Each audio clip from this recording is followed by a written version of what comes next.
Olá, estamos de volta com mais um programa História Atual. Toda quarta-feira, às 18 horas, o nosso encontro, o nosso papo, nossa entrevista com um especialista, um cientista político, um historiador, um jornalista, falando dos temas que você pede, que você sugere. E tem chegado a nossa equipe pedido para que a gente faça uma avaliação desses 6 meses, já estão com 8, mas os 6 primeiros meses do governo Lula. E muita coisa aconteceu, alguns incidentes, aumento da violência em alguns estados, por exemplo, Rio de Janeiro, São Paulo e Bahia, a forma truculenta como essas polícias estão agindo sob a alegação de combater o crime. Será que se combate o crime com mais violência? Onde fica a inteligência das polícias, das forças de segurança? E a economia do país, como está? E o que você acha da política internacional? Você acha que o Brasil está indo bem? Você acha que o presidente Lula está correto em reaproximar o Brasil das grandes potências? Não sai daí. Instantezinho a gente bate um papo sobre tudo isso.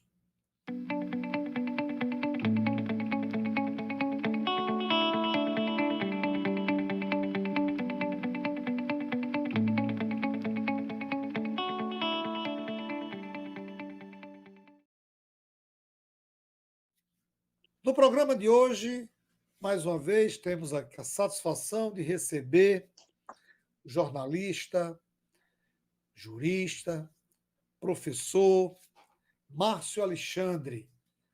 Márcio desenvolve um trabalho muito bom, um trabalho de excelência no portal de notícias Na Boca da Noite, além do trabalho que desenvolve na Universidade do Estado do Rio Grande do Norte.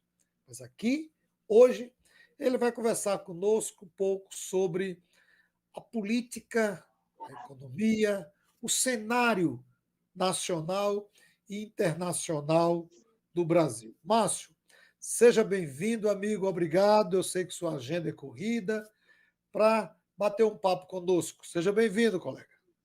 Obrigado, meu amigo. Eu que agradeço pela oportunidade de estarmos mais uma vez nesse bate-papo sobre essas questões que são tão necessárias estar em discussão. Acho que o debate, a conversa, o diálogo, né? a busca de entendimento sobre os fatos que acontecem diariamente, ela é de extrema importância e ter um canal como esse que você mantém, eu acho, sabe, de muito salutar e fico muito grato toda vez que você lembra do nosso nome para a gente aqui trocar algumas impressões sobre tudo isso que a gente tem visto diariamente, tanto no plano local quanto no plano estadual e, claro, até mesmo no cenário internacional. Muito obrigado e vamos ver aqui o que é que a gente pode estabelecer de conversa. Márcio, eu quero começar falando com você sobre o papel do Brasil na política internacional. E por que eu levanto esse questionamento? Porque é muito comum nós ouvirmos das pessoas, né, e nem sempre quem tece esse tipo de comentário são especialistas. É o povo, né, o senso comum, seja porque é a sua opinião mesmo, a opinião dessas pessoas, seja porque são influenciados por setores da mídia. Alguns dizem que a viagem de um presidente da República para visita à ONU ou visita diplomática em outro país é perda de tempo. Para outros, não.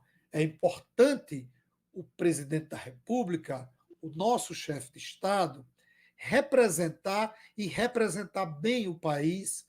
Como você vê, então, o quadro da política internacional do Brasil nesses 6 primeiros meses do governo Lula? Eu penso que a posição e a missão que o presidente Lula tem tem desencadeado nesses 6 primeiros meses tem sido de reconstrução da imagem do Brasil no cenário internacional. Nós não tivemos, nos últimos 4 anos, até 31 de dezembro de 2022, nós não tínhamos isso.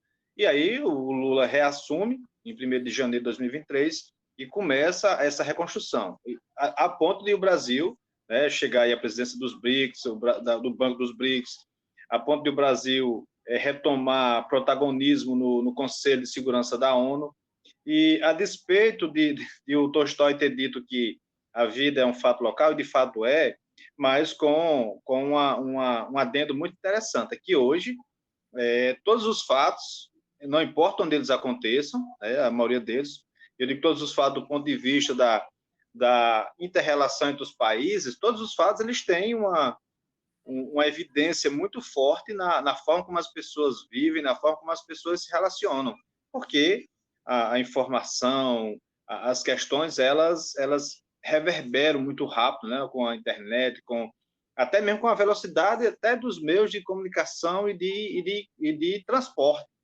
Então, hoje, tudo é muito rápido, tudo é muito quase imediato, e aí trabalhar nesses 6 meses na busca de ver o Brasil como uma potência diplomática, e eu diria até assim, era uma urgência. Era uma urgência porque nós vivíamos como párias do mundo. E interessante que isso tem um lado muito ruim, que é esse fato de você não ter relações com os países é muito ruim do ponto de vista comercial, né, do ponto de vista de receber os habitantes de parte a parte, mas, por um lado, para o Brasil teve uma pequena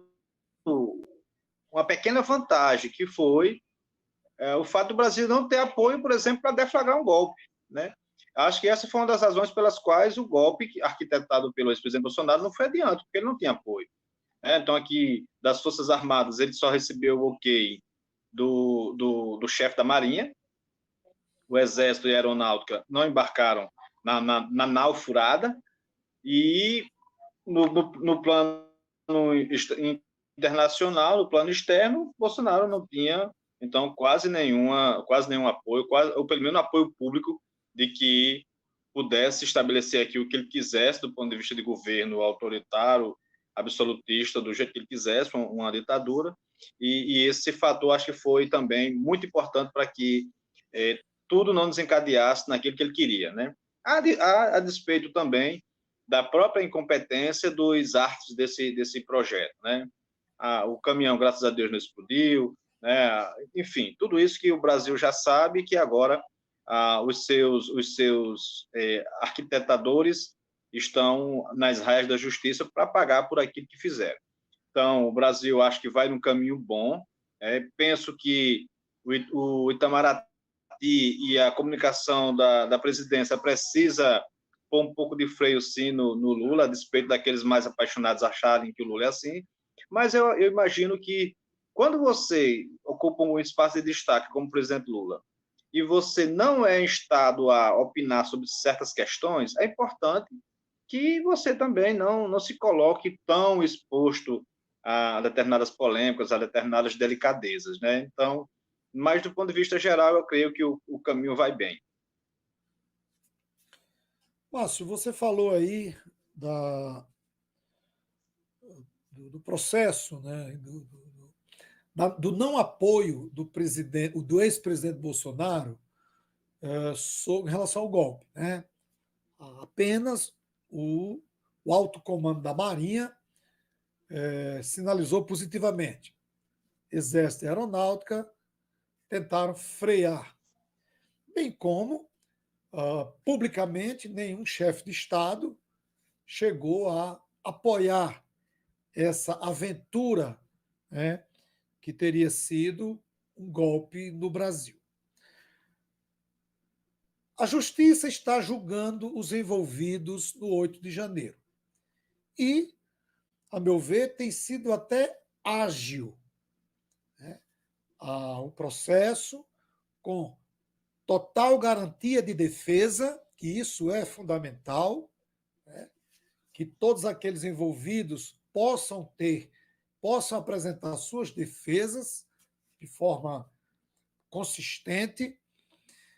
Como é que você está avaliando, amigo, esse processo? Existem muitas críticas por conta do processo estar no STF.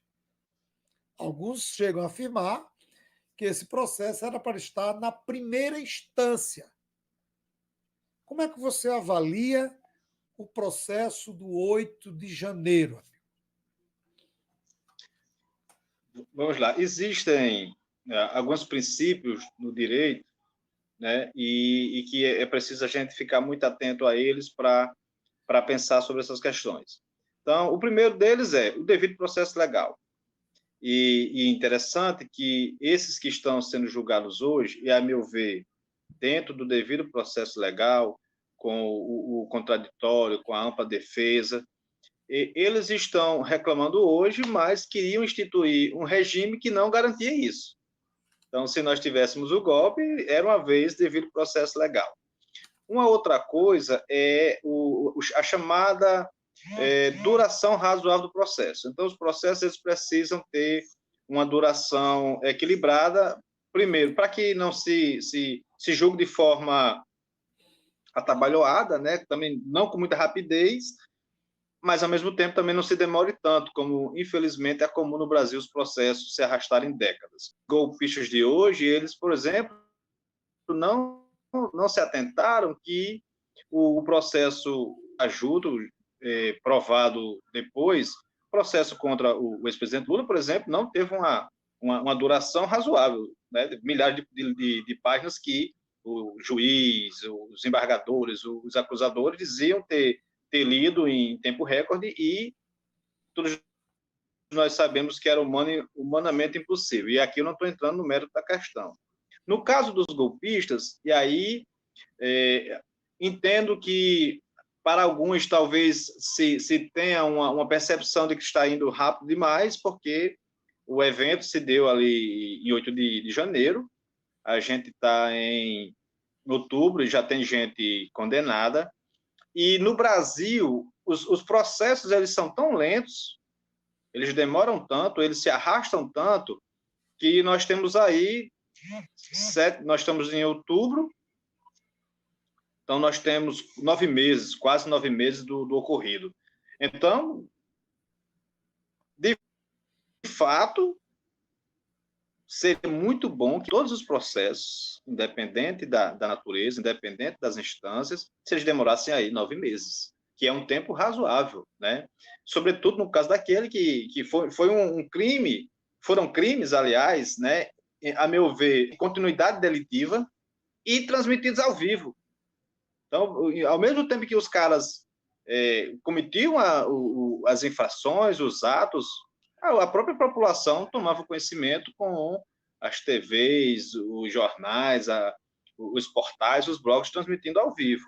Então, penso que há muito mais melindre para querer atabalhoar o processo do que, de fato, razões para estar reclamando, né? E a gente, talvez, no senso médio comum, a gente, talvez alguns de nós embarquem em achar que esteja havendo alguma injustiça com esses camaradas, quando a gente não se dá conta de algo muito claro e muito sério. Se atentou contra os 3 poderes, se atentou contra a democracia, né? Se atentou contra instituições que formam o Estado Democrático de Direito. E naquilo que nós temos de mais caro, que são as representações disso. É o Palácio do Planalto, a sede do Executivo, né? O STF, a nossa Suprema Corte, né? O STF é a Suprema Corte do nosso Judiciário, a última instância do nosso Judiciário, e o Congresso, que é o nosso Legislativo. Então, se o poder simbólico tem uma força, atingir essas 3 instituições no que elas são de mais simbólicos, que são as suas sedes, é atentar contra o próprio povo, lançar algo muito sério no coração das pessoas de que é o seguinte: olha, a gente chegou naquilo que é mais, no ponto nevrálgico do que sustenta a nossa democracia, que seria esses 3 locais que foram invadidos. Então, penso que a despeito de ter muita gente querendo turbar tudo, né? Porque a extrema-direita ela age muito mais para confundir no sentido de ficar impune do que no sentido de contribuir com qualquer coisa. Às vezes a extrema-direita ela não contribui nem com ela mesma, no sentido de que poderia se construir mediações para que se chegasse a algo mais palatável. Mas a extrema-direita não, ela quer confundir, hora finge que é vítima, hora finge que tá por cima, hora finge que não fez, hora diz que fez demais, enfim.